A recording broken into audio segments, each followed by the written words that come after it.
បាទសួស្តីបាទពីជំការមន Chenery បាទនេះបាទផ្លែទុំឲ្យបងប្អូនអាចកំងបានបាទនេះទុំឲ្យនេះក្រហមខ្មៅប្រុងព្រាតឲ្យបងប្អូននេះបាទនេះបាទកំងបានបាទទីតាំងស្ថិតនៅភូមិសម្រាប់ភូមិសម្បូរស្រុកតាត់សម្បូរខេត្តកំធំបាទទុំហើយ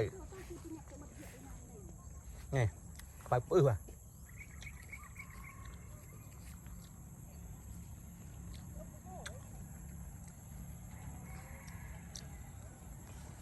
ខ្មៅទុំផ្អែមបាទ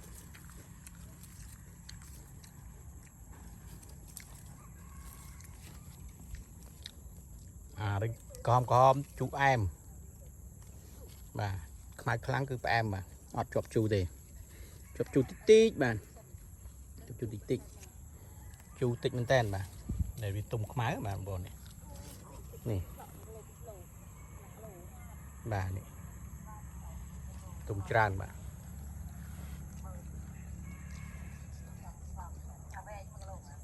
អត់មានលក់ទេវិញ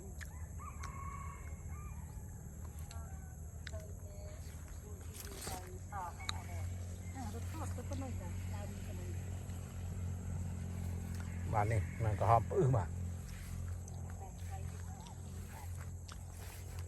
ទនេះបងប្អូនផ្លែច្រែកដើមបាទណាទុំមកខ្មៅបាទ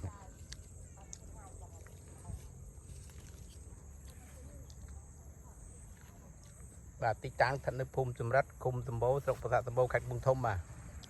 បងប្អូនអាចកំងពូជក៏បានបាទក៏មានដែរបាទពូជក៏មានពូជផ្លែជូរអែមក៏មានបាទផ្លែផ្អែមក៏មានដែរបងប្អូន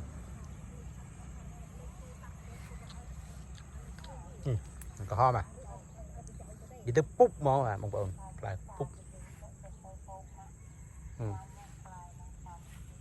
បាទ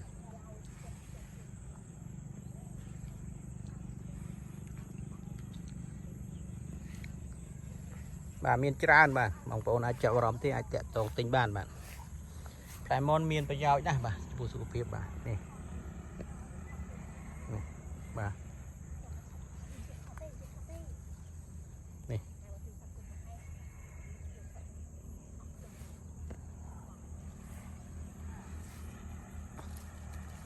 បាទបងប្អូនអាចកំងបានបាទ